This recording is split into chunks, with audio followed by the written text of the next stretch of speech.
Good evening, every pony. What you are about to hear are stories and tales of the strange and creepy.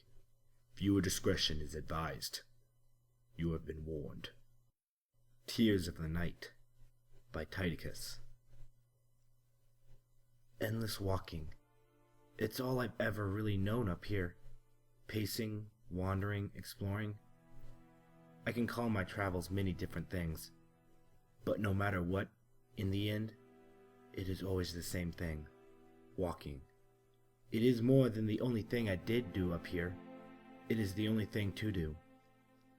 I can wander aimlessly for hours on end, and there won't be anything new. I will never encounter another living being up here, nor find some long-lost cave or town. I've been walking in this bleak, silvery gray and black world for years, and I am cursed to walk this world for just a little while longer. So to try and pass the time, I walk, or I listen. Listen to the silence, or to her. She is the reason I am up here in the first place. She had been the one who caused all the pain and suffering, not me. She had ripped the minds of the subjects apart with creatures of shadows and nightmares. She had sent bats with dripping fangs and jagged claws into the imaginary lands of the citizens' minds. She's the one who has ruined my life for me and those who served me. Or that's what I've been trying to tell myself. Even though her personality differed from mine, she is still part of me. And for all my attempts to convince myself otherwise, I can't run from the fact that deep down, I know she is as much a part of my form as I am. I have wished to tell myself that all the twisted, evil, sickening whispers she had been uttering are only a part of her, that I don't feel the way she does.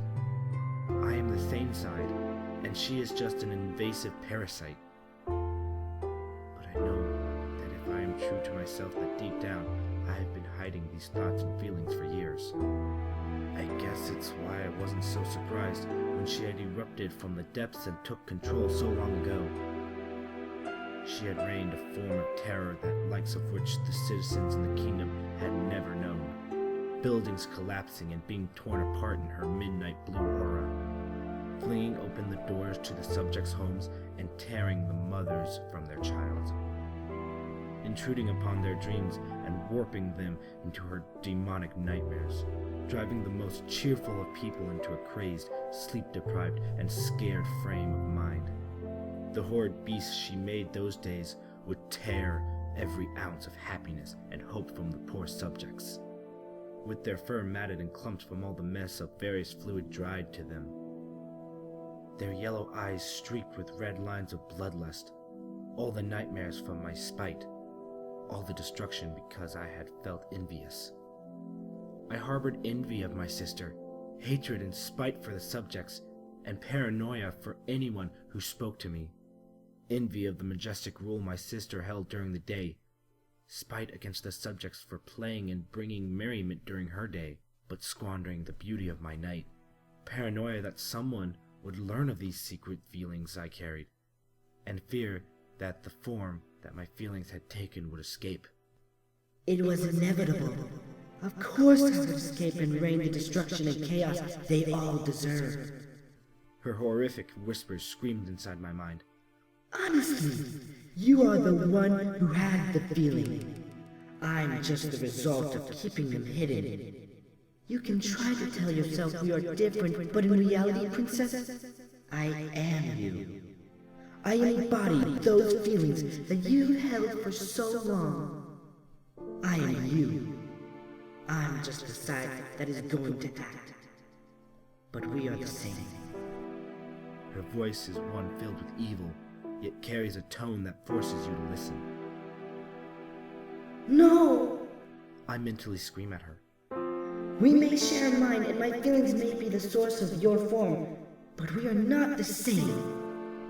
Again, I am telling her as much as I am telling myself, and she knew it. But what are we if not a collection of memories and feelings? I share your memories, and I know your feelings.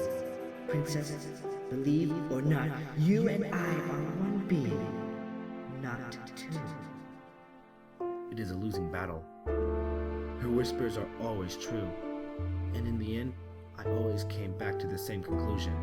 You are one. And because of that simple fact, it is always a way for control over my body.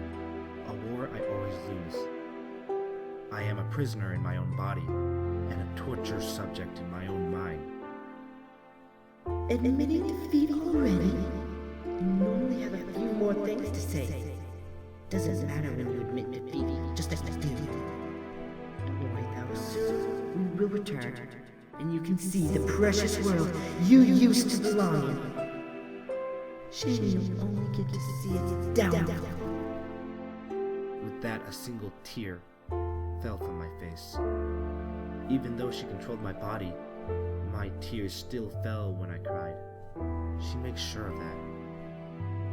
And as the black and gray view changed to the silver sand, littered with my tears, I know that she's going to make me drown in my sorrow. Soon. It is soon. The stars are aligning after nearly 1,000 years of remaining docile. They will help her bring my body back to my world and bring havoc with her. She lifts my legs and I am forced to look at the lush green and blue of the nearby planet. My home. I wish I could send warning, but she will never release her control to let me. She is going to finish what she had started, and I will have to watch.